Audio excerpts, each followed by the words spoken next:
talking out loud with A.L. Cooper. She's talking out loud, but she's saying something. She's talking out loud, but she's saying something. She's talking out loud, but she's saying something. She's talking out loud, but she's saying something. Politics, religion, fashion, people, passion, lifestyles, no topic too wild. She's talking out loud, but she's saying something. She's talking out loud, but she's saying something. She's talking out loud, but she's saying something. She's talking out loud, but she's saying something. Hi everyone, you are watching Talking Out Loud with A.L. Cooper. I am your host, A.L., and today we are talking out loud about the death penalty and asking, should it be abolished? Today we have a wonderful panel of guests. I have Mark Hayden. He is the National Court Advocacy Coordinator with conservatives concerned about the death penalty. And I also have Ms. Diane Mathewitz. She is the producer and co-host of the Labor Forum on WRFG 89.3 FM here in Atlanta, Georgia. She's also the coordinator for the International Action Center. And I just want to say thank you so much for both being on the show today. You're very welcome. Happy to be here. Now, I know I just introduced you, but I would love for you to kind of tell our audience more about who you are and what your involvement is with your organization and why you are concerned about the death penalty. We'll start with you, Diane. Well, I am a retired auto worker, so I worked on Georgia's assembly lines for General Motors for 30 years. But I've been a political activist since I was about 20. I was first kind of compelled to become an activist, the Vietnam War and the struggle for civil rights and black liberation here in this country. So this is back in the, sometimes it seems impossible that it's so long ago, but this is back in the late 60s, middle 60s. And so my activism has a very broad perspective. So I'm involved, obviously, in the issue of worker rights, but issues of war, issues of poverty, discrimination of all kinds, bigotry. And that, of course, leads me to have a very critical analysis of the laws and the governmental form and the economic system that is here in the United States. That leads me, when I look at those things, to the disparities, not just in the death penalty, but in prison in general and all forms of court proceedings and who gets arrested, who gets charged, who gets convicted, who gets sentenced to long terms, and who actually is given the death penalty. So in the course of all that, that means that I've been engaged in all different kinds of coalitions over these last 40 plus years, demonstrations, programs, educational campaigns, petition drives, the whole gamut of how we attempt to change public policy here in the United States. Wow, amazing. And you, Mark? Well, I work with conservatives concerned about the death penalty, and we're a national network of conservatives and some libertarians who believe that the death penalty is inconsistent with our core principles. And I started this work after a stint with the National Rifle Association and many other conservative organizations. But one day I looked at the death penalty through the lens of what I call the conservative litmus test. I believe if any program is going to be considered conservative, you have to ask yourself a few questions. Is it constitutional? Is it pro-life? Is it representative of a limited government? And is it fiscally responsible? The death penalty is easily inconsistent with at least three of those. Added to the fact that it doesn't deter crime, it fails murder victims' family members, and it's incredibly arbitrary, it's just a broken system, and there's no way I could support it any longer. Wow, that's amazing. And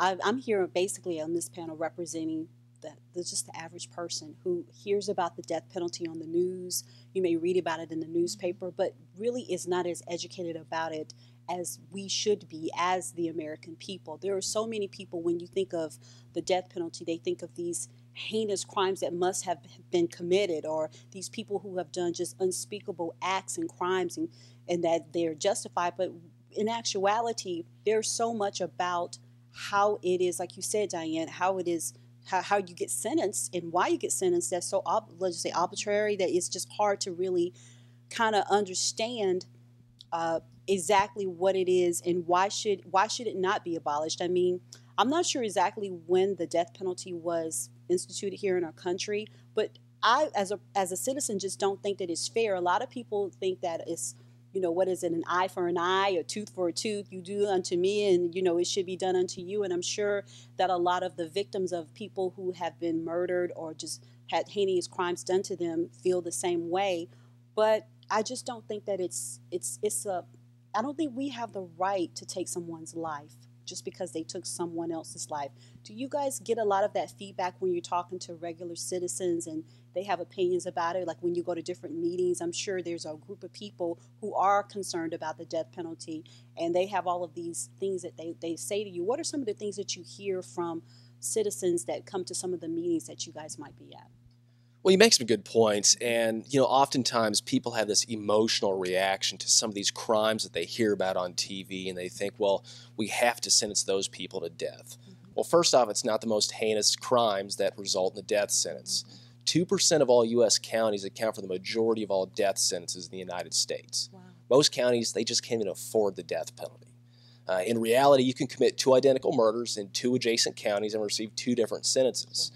And in the end, some of the best indicators on whether or not you're going to receive a death sentence is based on your economic status, whether you can afford a good attorney, and on the race of the victim. That can tell you, let you know so much about whether or not the probability of receiving a death sentence. And just to touch on the eye for an eye comment that you mentioned, because I do run across that, I'm sure you do too.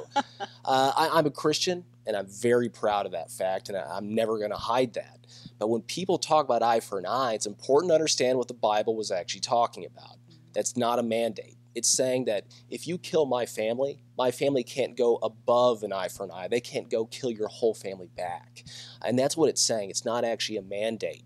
But if we're going to live our lives, like I was saying earlier, and when I was having a discussion with your mother, actually, if we're going to live our lives following the role of Christ and ask ourselves, what would Jesus do? We have to ask ourselves, who would Jesus execute? And I want to comment a little bit about this too, because I think when you look at the history of the death penalty in the United States, it's a carryover from Britain under the colonial period. There were actually a few executions. But when you look at the history of the United States and what the crimes were that merited the death penalty in the earliest years of this country's history, it was pretty much exclusively for slaves who ran away or injured or killed their masters. And in fact, the first person that I read about after the U.S. gained its independence was actually a white woman, an indentured servant who killed her master. So the death penalty, very much in my view, has, as Mark said, has a clear social and economic position. The people who get the death penalty, there's a very famous button that the anti-death penalty folks have, and it's those who get capital punishment are those without the capital. In other words, it just does not occur. I defy anybody to show me a case where a very wealthy person who kills a poor person ever has gotten the death penalty in this country. So it's just really the reverse. And so as a person who regards many issues to be working class issues, to be issues of concern to workers, that's who's on death row, that's who's in the prisons, are either people who are workers or unemployed workers. And it is not wealthy owners, and it is not, we don't see the leaders of any CEO of any corporation that has produced a faulty product, a product that has killed people, has injured people. They don't even go to trial, much less ever face a punishment like this. So I think it's very skewed, and that's why I am unalterably opposed to the death penalty. Wow, you know what? You're right. I've never seen a CEO serving time on death row, much less to be executed. And you can think of all of the, you think of a mine owner. Dozens of miners die because of a collapse, totally preventable. They knew about it. Nothing happens. Wow. I mean, you just brought it home with that analogy. I never really looked at it that way. Wow, Diane, that's pretty powerful. And you guys are right. It is about the money. How does it benefit the judicial system? How does the death penalty really benefit them if this person is serving time all of this years? And my question is, if I was on death row, well, actually, I'll hold my question. We're going to actually go to break, and we're going to talk more about what are the benefits. Why does it still exist? There has to be some sort of benefits, and regardless of how we feel about it, somebody thinks that it should not be abolished. So we'll come back, and we're talking about the death penalty.